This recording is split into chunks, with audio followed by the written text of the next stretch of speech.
তাহলে আমরা এখানে ক নম্বরটা সলভ করব। প্রথমটা হচ্ছে কি 29 এবং 37 কে দুটি স্বাভাবিক সংখ্যা বর্গের সমষ্টি রূপে প্রকাশ করব, তাই না?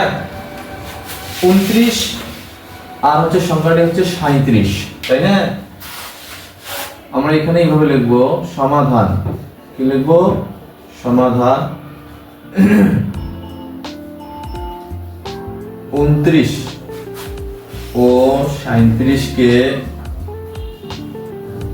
দুটি বর্গের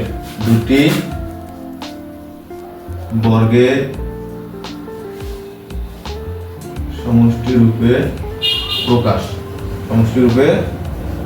এই কথাটা আমরা লিখবো। প্রথমে আমরা 29 লিখব। 29 লেখার আগে দেখবো যে 29 আগে বর্গ সংখ্যা কোনটি আছে। 29 এর আগে বর্গ সংখ্যা হচ্ছে আমাদের 25। এর সাথে কত যোগ করলে 29 হবে? 4 যোগ করলে 29 হবে। তাহলে আমরা এখন 5 এর বর্গ সংখ্যা হচ্ছে 25 এর বর্গ সংখ্যা হচ্ছে 5, তারপর স্কয়ার দেব, আর 4 এর বর্গ সংখ্যা হচ্ছে 2, তারপর স্কয়ার দেব। তাহলে দুটি যে স্বাভাবিক সংখ্যা এদের বর্গের সমষ্টি আমরা 29 পেলাম। অনুরূপভাবে 37 কিভাবে করব? 37 আগের বর্গ সংখ্যা হচ্ছে 36 যোগ 1 হয় 37। 36 এর বর্গ হচ্ছে 6 স্কয়ার যোগ 1 এর বর্গ হচ্ছে 1 স্কয়ার। তাহলে এই যে 1 এর উপর স্কয়ার দিলে 1, 6 এর উপর স্কয়ার দিলে 36, 6 6 36। তাহলে এটাও এইভাবে আমরা পেয়ে গেলাম, ঠিক আছে? এরপর আসতেছে আমাদের খ নম্বরটা। নম্বরটা হচ্ছে তালিকার পরবর্তী 4টি সংখ্যা নির্ণয় করব। এইভাবে করতে হবে। এটা ক প্রদত্ত তালিকা।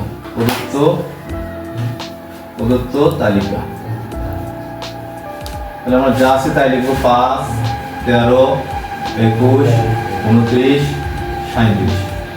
এরপর এখানে যা লিখতে হবে সেটা হচ্ছে পার্থক্য। কি লিখবো? পার্থক্য। তাহলে এই পাশাপাশি দুটি পদের পার্থক্য আমরা দেবো, এইভাবে দেবো বোঝার জন্য। হচ্ছে 13 থেকে 5 গেলে 8, 21 থেকে 13 গেলে 8, 29 থেকে 21 গেলে 8, 37 থেকে 29 গেলে 8। তাহলে আমরা দেখতেই পাচ্ছি দুটি ক্ষেত্রে পার্থক্য 8 করে বাড়তেছে, তাই না? তাহলে আমরা লিখবো লক্ষ্য করি প্রতিবারে পার্থক্য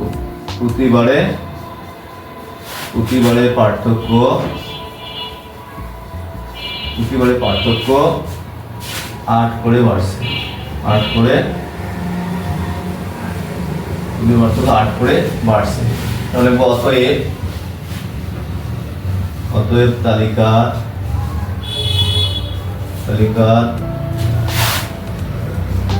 পরবর্তী 4টি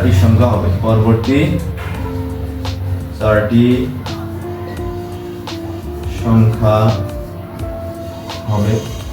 এটা কিভাবে বের করবো? প্রথমে 37 লিখবো। এই শেষের যে সংখ্যাটি আছে এটাকে আমরা এখানে লিখবো 37। যেহেতু 8 করে বাড়তেছে, এর সাথে 8 যোগ করব, তাহলে কত হয়? 37 আর 45। আবার যে 45 পেলাম এখানে লিখবো, এখানে সাথে আবার 8 যোগ করব, যেহেতু 8 করে বাড়তেছে। তাহলে হচ্ছে 4 5 13 53। আবার এখানে লিখবো 53 যোগ 8, কত হচ্ছে? 8 আর 3 11 61। যে 61 পেলাম এটার সাথে আবার 8 যোগ করব, তাহলে হচ্ছে আমাদের 69। এই হলো ক নম্বরটার অ্যান্সার, ঠিক আছে? অনুরূপভাবে এবার আমরা গ নম্বরটাতে চেষ্টা করি। বলছে তালিকার প্রথম 50টি সংখ্যার সমষ্টি নির্ণয় করো। তাহলে 50টি সংখ্যার আগে আমরা দেখব 50 যে সংখ্যাটা আছে কত নম্বর পদ আছে, এটা আগে আমরা বের করব। তারপরে 50টি সংখ্যার সমষ্টি নির্ণয় করব। দেখি আমরা একটু।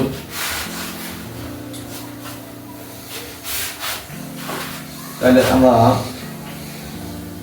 গ নম্বরটা সমাধান করব।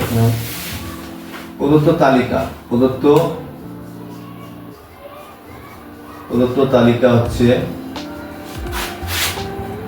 5, 13, 21, 29, 37। সেম এইভাবে আমরা করবো। পার্থক্যগুলো আমরা দেখে দেবো, একটু পার্থক্য দেখাই দেবো। তারপর আমরা এখান থেকে বের করবো। তো এখানে প্রথম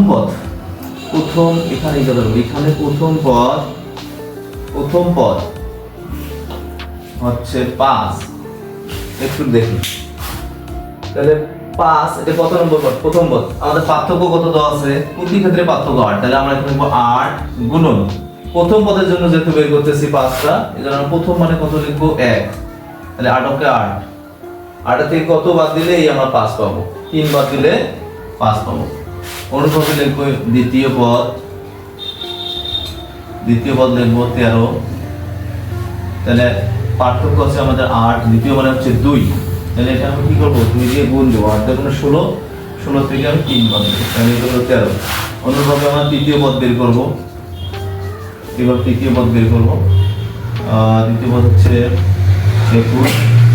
তাহলে 8 গুণন 3 বিয়োগ 3, 3 আসলে 24, 24 3 গেলে 21। কিন্তু এইভাবে 37 পর্যন্ত আমরা বের করব। বের করার পর যেটা কাজ সেটা হচ্ছে তাহলে অতএব লিখবো, অতএব নিচে লিখবো আমরা মিশাই দিই, এটা আমি মিশাই দিলাম। প্রশ্নটা তাহলে অনুরূপ ভাবে তাহলে অতএব কতম পদ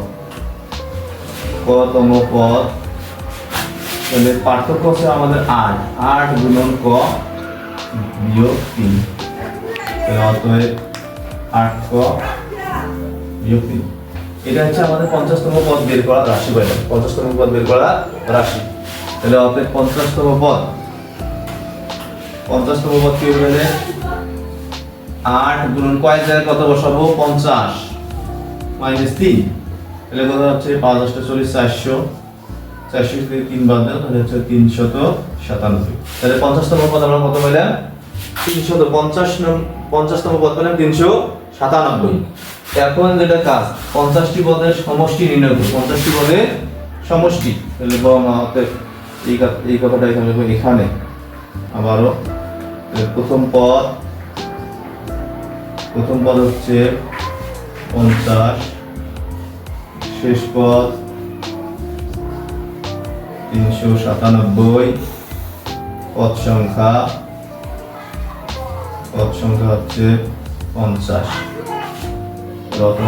সমষ্টি অতএব সমষ্টি প্রথম পদ গুণ যোগ শেষ পদ, সমষ্টি বের করার সূত্র এটা। প্রথম পদ যোগ শেষ পদ গুণন পদ সংখ্যা বাই 2। তাহলে আমরা এই সূত্রে বসে এই মানগুলো বসে সমষ্টি বের করতে হবে। প্রথম পদের মান হচ্ছে এখানে ভুল লিখছি। প্রথম পদ হচ্ছে আমাদের কত? 5, এখানে 5 লিখবো। তাহলে এখানে লিখবো 5 যোগ শেষ পদ হচ্ছে 397 গুণন পদ সংখ্যা হচ্ছে 50 ডিভাইডেড 2 দিয়ে আমরা কাটবো। 25 দুগুণ 50। তাহলে এই দুটো যোগ করা যদি কত হয়? 5 7 12 2 হাতে 1 10 0 তে 1, তাহলে কত হচ্ছে? 402। 402 সাথে 25 গুণ করব। 402 সাথে আর 25 কে গুণ করে দেওয়া হবে। 402 25 গুণ করব। 5 2 10 0 হাতে 1, 5 0 0 1 এর 1, 4 5 20। 1 ঘর কাটা 2 দুগুণ 4, 2 0 0, 4 দুগুণ 8। তাহলে হচ্ছে 0 4 0 10। তাহলে হচ্ছে আমাদের 10,040। এটাই ওকে, থ্যাংক ইউ।